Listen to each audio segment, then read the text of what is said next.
Hello, I am Jake Collins, and this is Knightmare Series 7, Episode 1, which was first broadcast on the 10th of September 1993. This is by far the longest of these pre-opening music sequences that you get for the first episode of the series from Series 3 onwards. It beats its nearest rival, which is the array of opposition at Marblehead at the beginning of Series 8, by a full minute. I'm tempted to say this one is my favourite of these openings. I think it's a shame in many ways to come away from the quick, tantalising bit of, here you are, welcome back, let's see what's going to happen approach to the whole thing that Traegard does in Series 3, 4 and 5, moving on to Lord Fear, getting us in the mood for the new season. It's a bit of a different thing to do with this opening for the series before the first music, but it also works quite well, and this one is very effective for introducing Lissard, also giving us a tantalising glimpse of Goth, really, and a clue about the Brolican coming up, the great experiment lordness. Will you turn it loose on them?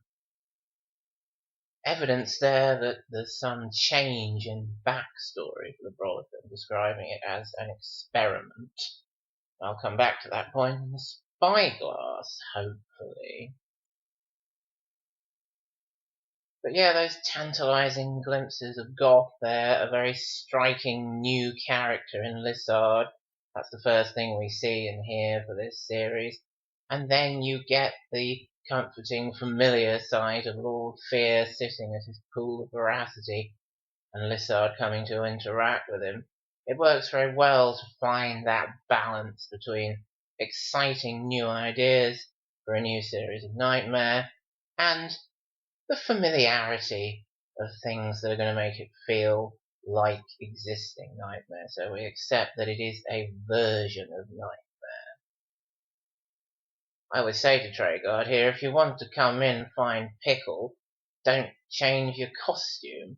That's a dead cert that things are afoot, changes are happening in the show. And here's the first appearance of Majida in that opening sequence with Lord Fear and Lissard there. It's very memorable how Lord Fear describes Lissard as his new seneschal. Doesn't necessarily mean, I think, that he had an old seneschal. Lissard might be his new seneschal in the sense that he hasn't had him before. He hasn't had any seneschal before. Really, a seneschal isn't someone who stands there for you to talk to, like Scarkill was starting to do with Lord Fear in the previous series. Once you look it up and realise it is a marshal of the troops. Lissard's role as seneschal does seem to make a certain amount of sense in Series 7. The very first thing he's doing there is saying, make ready the Fright Knights, wake the goblins. The quest season is starting. Lissard is trying to marshal the troops, get the creatures ready. Actually, there aren't any Fright Knights hanging around in Series 7 at all, but that's beside the point. And even elsewhere in the series, Lissard does take on that seneschal role, instructing Lord Fear's followers to do things, sometimes on direct orders from Lord Fear himself. It seems at times Lissard also has the power and the initiative to take on some seneschal duties off his own bat, like when he's conducted negotiations with a troll nest. Lord Fear is surprised and a little sceptical about that as a plan to get the Dungeoneer, but once Lissard has explained the interaction between himself and the troll, Lord Fear rather likes the plan. He trusts Lissard's initiative as a seneschal, I think. And then you've got things like Lord Fear saying to him, call everyone in level 1. I don't want any one or thing left. Spill the beans. we're going to get Raptor to capture Romana. Go and tell him. Lord Fear directs Lissard as a seneschal there, and that's actually what it means. And once you know that, you can see, yes, that is the role Lissard is taking on in the series. And of course, part of that role is hanging around behind Lord Fear in the spyglass sequences as someone for him to talk to. And at times they're a kind of comedy double act, and I think that does work very well. I do enjoy it, but of course, as I always say, even at this stage, I was thinking something like, oh, I hope we get to see Lissard in the quest with the Dungeoneers at some point. And did we in the end? Well, not really. Of course, I'd much rather be talking about Lord Fear and Lissard than that opening scene between Treguard and Majida. It takes Treguard to a bad place, in my opinion. He's never going to be quite the same. His power as Dungeon Master is always going to be somewhat mitigated by his new relationship with Majida, and I don't like that, as you know. And what does he say there when Majida gives him that awful helmet? The exact same thing that we, the audience, are thinking. That is not the helmet of justice. As if to say, I shouldn't be putting that on a Dungeoneer. If I put that thing on Simon, he's not going to be a Dungeoneer. He's not going to look like a Dungeoneer, because that is not the helmet of justice. And yet, you're absolutely right, Treguard, and yet, for the sake of the VR headset, Treguard has to give in straight away. And as I've said elsewhere, it's not even like the reason for bringing in the new helmet is a good reason, in my opinion. This new element style of gameplay getting very VR headset-y, but really is taking us towards the world of virtually impossible, Tim Child kind of abandoning medieval fantasy interactive immersive gaming for the sake of rather boring to watch VR gaming without the lovely atmosphere and setting of the Knightmare dungeon. Which, as I've said many times, is a great, great shame. Really, I think, first watching this episode, for the first time I knew some of these things that are happening here are going to mitigate Knightmare from this point on. In the past, even though there have been superficial changes that I haven't liked particularly, I've got used to them and accepted them as a part of Knightmare's development. It's a shame that Merlin's not been around since Series 4. It's a shame they changed the opening sequence and the life force clock and the portal noise and so on. But I can accept that as part of Knightmare's growth evolution. I knew I'd never really be able to accept the new helmet. Anything I enjoyed about Knightmare would always be in spite of the new helmet. I knew I'd really never be able to accept this kind of change in Treguard when he's around Majida. Anything I enjoyed Treguard doing would be in spite of moments like that with Majida, and that's certainly true. And I do enjoy the moments when Hugo Myatt manages to bring out the old Treguard, even when he was equipping Simon there. I was thinking to myself, good, well, at least Hugo Myatt is still here playing Treguard, saying things like, the dungeon awaits your challenge. So that's still going to provide some nice Knightmare moments. But yeah, I really think I did realise some things about Knightmare from now on are never going to sit right with me.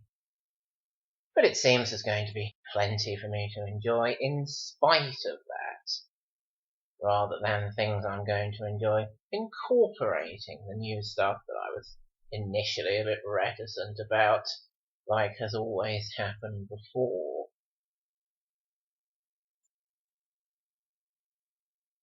I don't think I really had a problem with Majida herself at this point. I don't think I ever have. I don't enjoy her as much as Pickle. I don't think she interacts so well with the teams. The fact that she doesn't interact so well with Treguard has a lot to do with the direction of the characters, the intention behind the characters, the dynamic that they've been given. We can't blame the actors for that, or even the individual characters for that.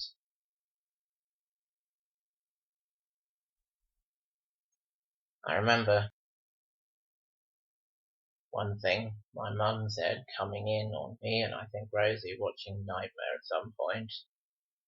Majida was on the screen. My mum said, "Why did they get rid of Pickle?"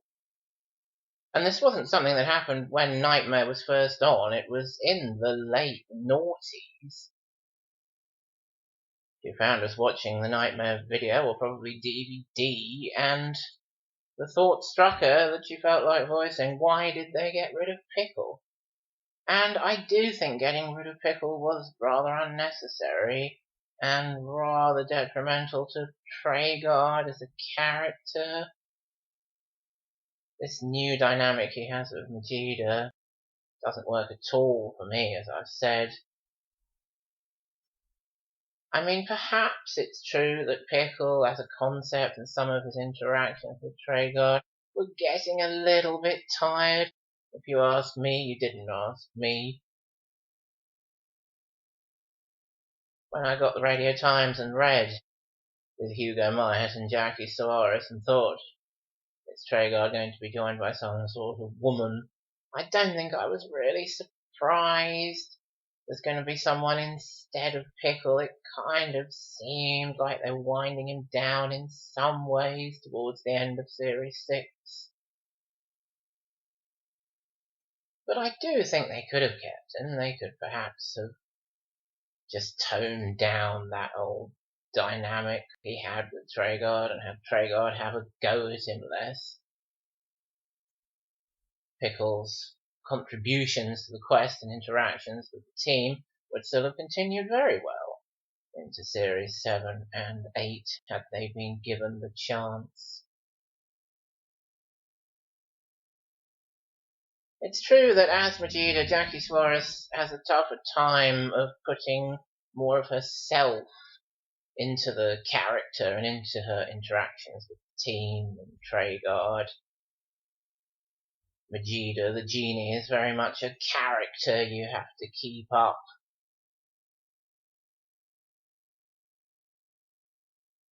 Pickle the elf, once you've got the costume, the makeup, the ears on, he can just be David Lerner talking to the team, really. Whereas Majida, there's a lot of role to maintain, and it's probably quite hard for Jackie to do that and get into the process of interacting with Treguard and the team, and of course she's brand new to the role, to the concept here. So I never wanted to criticise her at all for anything she does on Knightmare. And I really think if she didn't have this bickering, antagonistic relationship with Treguard, I wouldn't object to her at all.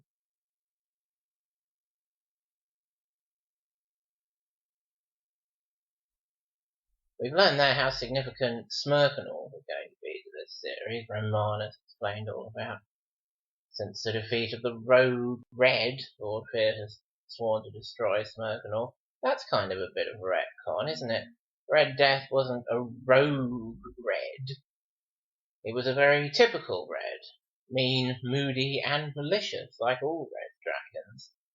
Romana calling him the Rogue Red. Are we saying, oh, he's a rogue dragon who wouldn't do what the Air One said, and that's why he was evil? Don't really like that. But then I don't like most of what they give Romana to say, so that hardly stands out. But this spyglass sequence shows us how that bigging up of Smirkanov and his presence in the dungeon and Lord Fear's beef with him links into the Brotherkin. Mark Knight is doing a wonderful job here as Rothbury. I could probably give you some information like the melting points of some metals. That scene was always a highlight of this episode. I remember when Knightmare was coming up after the adverts on CITV on the 10th of September 1993, and we got a tantalising preview of some of the things that were happening, and we saw the setup from this spyglass sequence of Lord Fear sitting in his pool talking to the Brolican up on the wall. And I remember Rosie remarked, "Well, that's new." And I'm not sure if she thought it looked interesting, or if she thought it looked stupid, or was simply stating the fact, yeah, it's new. It's a whole new way of creating a nightmare creature that we've never seen before. Before we meet the Brolican, of course, we've got this appearance in the pool from Raptor, and this is actually Raptor's only appearance in the pool of veracity. And I think that underlines how Lizard does a lot of taking Lord Fear's messages in this series. He does a bit of instructing in his pool, doesn't he? He does it to Raptor here and here only. He talks to Sylvester Hands in there a few times. When he's talking to Greystag in there, it's not giving instructions, it's having this power war. He talks to Lizard in there a couple of times to give him instructions. Often in this series, Lord Fear's instructions are being relayed. He is acting through his seneschal, Lizard, and that does make a great deal of sense. And there he is, the Brolican, played in The Actor by Anthony Donovan. And that is a striking sight, isn't it? As Rosie said, it's new. It's definitely something that Knightmare is experimenting with and going to have in it in this series. And yeah, it's striking. It's new. And here, it's quite interesting, quite tantalising. I'm reminded of the appearance of Dreadnought in the Spyglass in the first episode of Series 6. The Brolican here is made to sound very dangerous. It's a dragon slayer. It's going to kill Smirkanor. It's going after Dungeoneers. Looks like a pretty formidable enemy. This thing that goes through the wall, could sneak up on you at any time. Rather like this is Dreadnought, and guess where he's headed? Oh, next episode, it turns out he just collects passwords. Same with Brolican. Oh, here's a big, new, exciting computer wizardry created in a new way threat for the quest.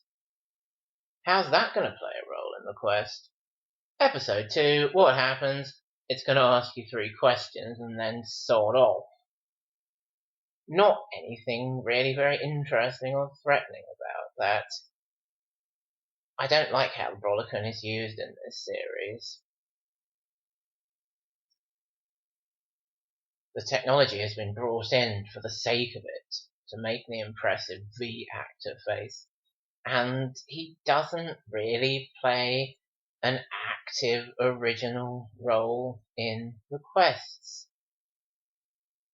which is a bit of a shame, because visually, I think he is quite interesting, striking, unique, but I just wish there was something proper to do with him in the actual quest. Very much the same way I feel, as I say, about Dreadnought. You'll notice Tregard kind of contradicts himself there. This thing that goes through the wall, what is it? Says Vegeta. Tregard says, I don't know. And then a sentence or two later, it's like, the Brolican is supposed to be extinct. Ah, so you do know then. It's a Brolican. And there we get the change in Brolican's nature, backstory, don't we? Originally, Lord Fear was going to have created him. Lord Fear says there in that spyglass sequence, I created you. Lizard described Brolican earlier as the great experiment. He's being created as a great experiment. And yet, Apparently, the Brolican is an extant, though supposedly extinct, creature that Treguard already knows about. And later in the series that will be elaborated into Lord Fear called him here, robbed him of all his knowledge.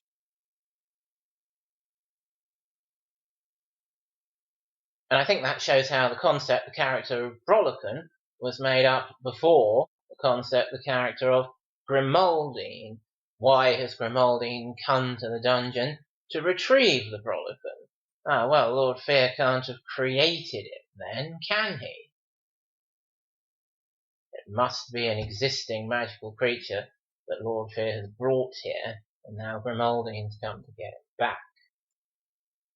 I remember having a bit of a sinking feeling during this scene with Fidget when I first watched this episode, because I thought, well, that doesn't bode well for Motley, does it? Obviously, that's Paul Valentine playing a new character. As I said before, using some of his impatience to make that character. We know Sylvester Hands is going to be in this series. Lord Fear said to the Brolican just now, when you meet Sylvester Hands, you'll find you have a lot in common. In response, of course, to Brolican saying, he knows so very little. He knows almost nothing. So I'm thinking to myself, at this stage, if Paul Valentine is playing Sylvester Hands and this new character Fidget in Series 7, it's rather unlikely he's going to be playing Motley too, isn't it? They've finally done it.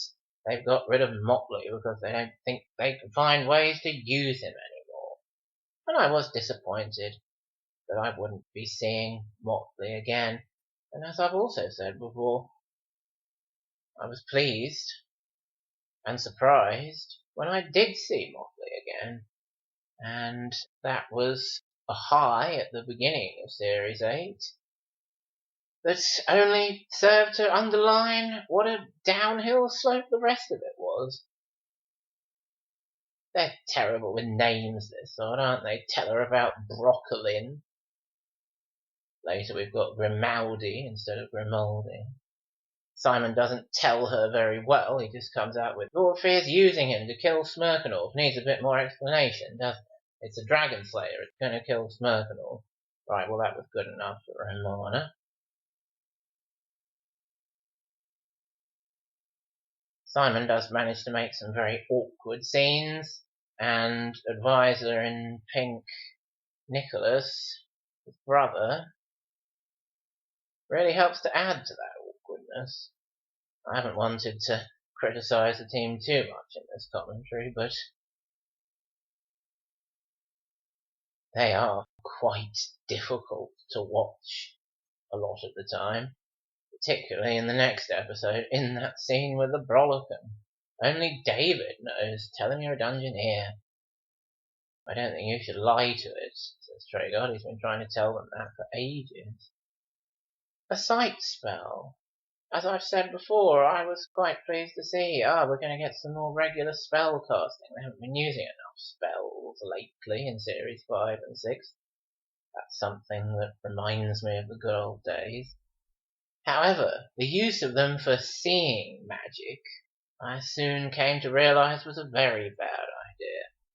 There's not even any point to it here, using it in the dwarf tunnel. It does make a certain amount of sense, at least, to be using it for those VR puzzles, so it is like a VR helmet. I don't like the idea, but I can see why it does make sense. So a strange, rather anomalous first sight spell there, really. In some ways they're going to get better because there's more points to actually using them. In some ways they're going to get worse because it's going to turn the whole thing into a VR headset game.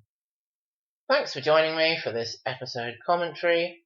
Hopefully you'll join me again next time for the 8th and final entry in this series of Knightmare commentaries, which will be about Series 8, Episode 7.